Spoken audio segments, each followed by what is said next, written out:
Здравствуйте. Хочу констатировать тот факт, что редко мы говорим о клавишных. Была у нас передача о Виталии Куприе, когда-то ролик, если вы помните, великолепный музыкант, инструменталист. А сегодня мы поговорим о человеке, который вообще-то создал фактически рок-культуру клавишных инструментов. Стоял у истоков. Речь идет о Ките Эмерсоне.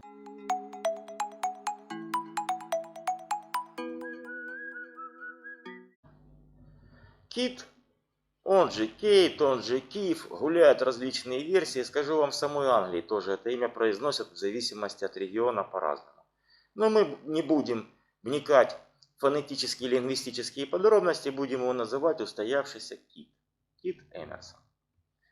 Так вот, Кит Эмерсон родился в Англии в 1944 году. Как раз была Вторая мировая война. Уже было все на исходе, люди могли вздохнуть свободнее. И Кит в этом плане был везунчиком. Почему? Потому что отец его был пианистом-любителем, очень сильным энтузиастом клавишных.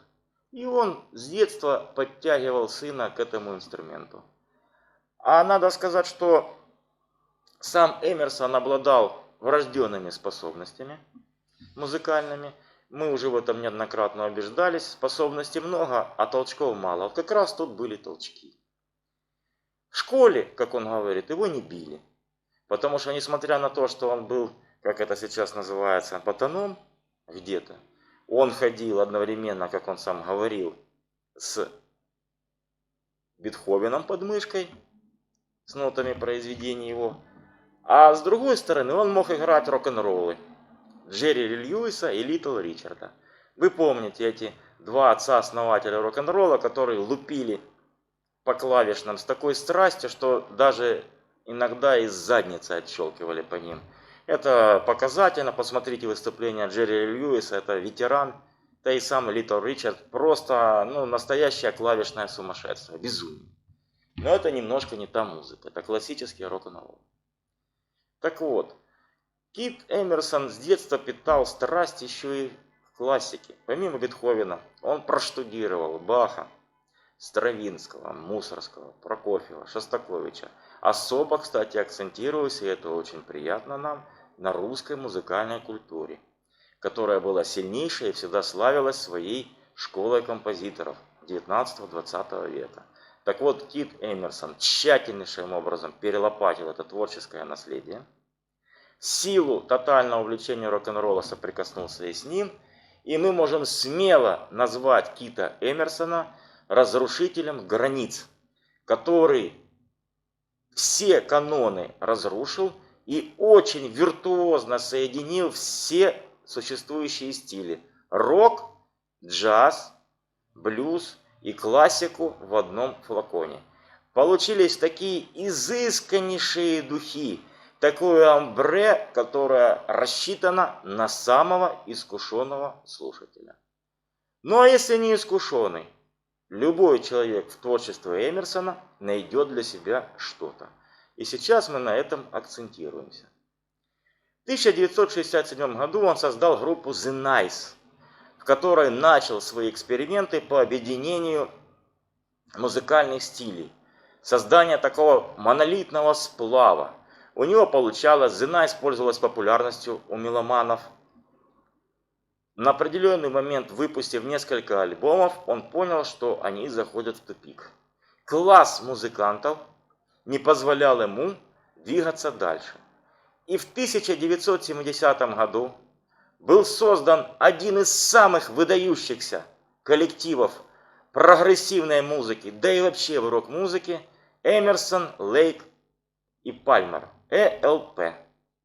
Аббревиатура. Эта группа состояла из Кита Эмерсона, нам известного, который играл на Хаммонд-органе, клавишные, и уже осваивал синтезатор Мух, появившийся тогда новиночку. Грег Лейк играл на бас-гитаре и был вокалистом, поющий басист. Он пришел из группы легендарнейшей, неоднократно нами упоминаемой King Crimson. И барабанщик Карл Палмер, один из выдающихся ударников за всю историю рока. По списку журнала Classic Rock по оценке специалистов он стоит на 15-м месте среди самых выдающихся барабанщиков за всю историю рок-музыки. Карл Палмер пришел из группы Atomic Rooster. Классная группа, когда-то мы о ней точно сделаем ролик, любим. Так вот, этот состав был, я вам скажу, по своему уровню выдающейся рок-группой. И ожидаемо они выпустили в этом же году, в 1970-м, дебютник, который так и называется Эмерсон, Лейк, Пальмер, который буквально взорвал мозги слушателя и до сих пор взрывает. Вот как всегда, накануне ролика я переслушивал именно этот альбом, потому что очень его люблю. И я вам скажу, слушается, несмотря на то, что прошло уже больше 50 лет, на ура. Почему? Потому что это классика. А классика не приходящая, не уходящая. Мы же слушаем с вами Моцарта. Иногда Баха, Бетховена, может и не слушаем. Но если их не слушаете, послушайте ЭЛП. Там, где он действительно умудряется рушить все границы. Начиная с того, что там есть очень тяжелые вещи для восприятия, на уровне тех же Black Sabbath. Но слушается это все немножко по-другому. Потому что ЭЛП сделали новую формулу для рок-группы. Не новую, а одну из допустимых. Там не было гитариста. И гитарист очень редко привлекался для записи и впоследствии. А была формула какая? Ударник, поющий бас-гитарист и клавишник. Все они, то есть Кит Эмерсон, брал на себя и функции гитарного соло посредством своих клавишек.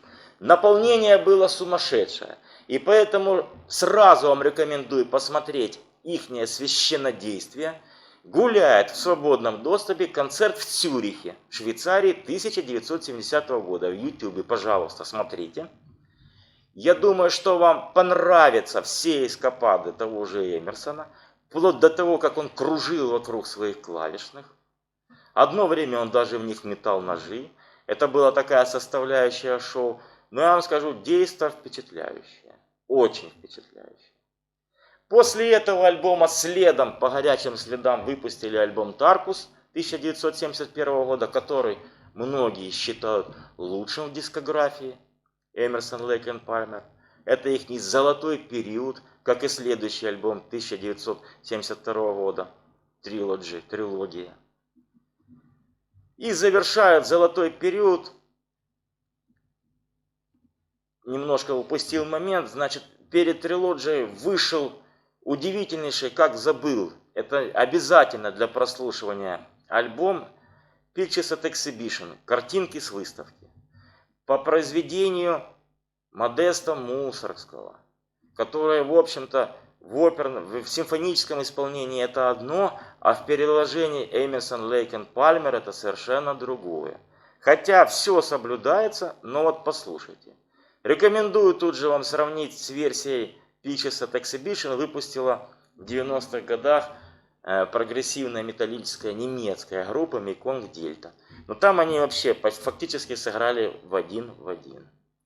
То есть Эмерсон был сторонником яростного внедрения классики, ну и давал свободу и ритм секции. И вы это посмотрите. Импровизации просто сумасшедшие. И чтобы более в этом убедиться, помимо концертника в Цюрихе, в 1974 году вышел концертник.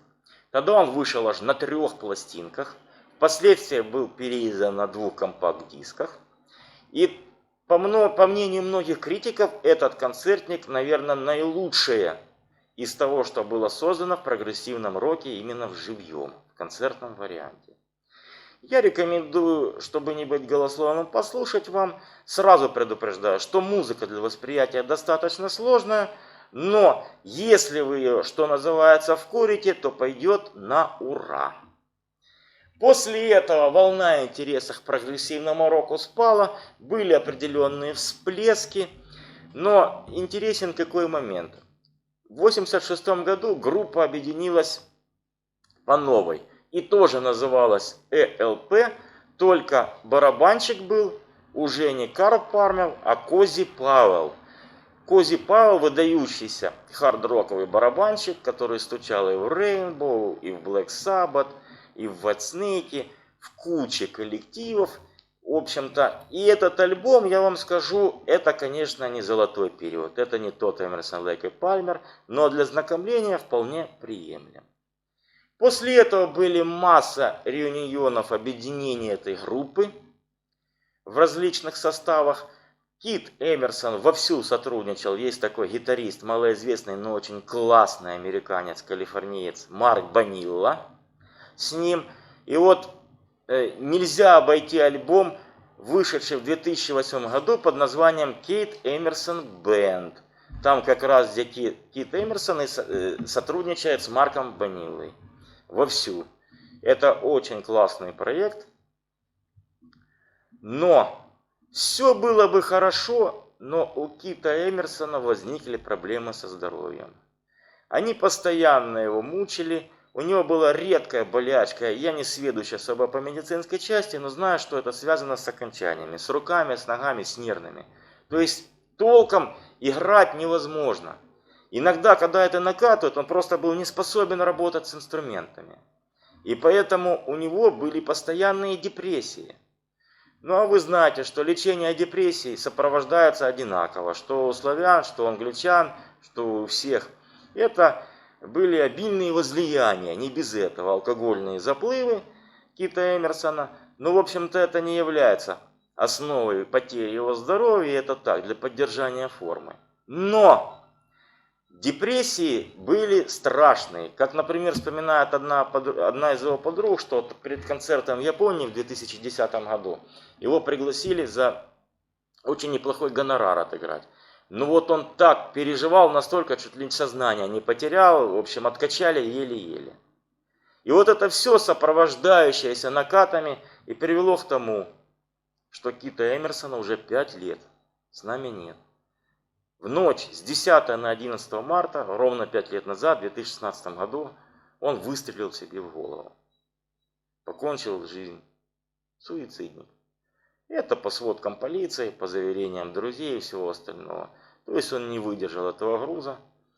И скажу вам еще одну печаль, что буквально в декабре этого же 2016 года не сумел побороть онкологию Грег Лейк. Он тоже умер, бас-гитарист этой группы в 2016 году. Но Карл Палмер в строю. Слава Богу. Барабанит вовсю. В других составах, но тем не менее он поддерживает форму и репутацию. Группа эта в дополнительных комментариях не нуждается.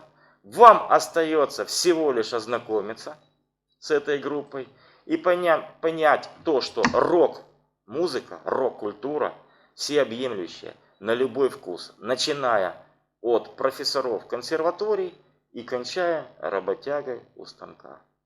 Спасибо за просмотр. Всего хорошего.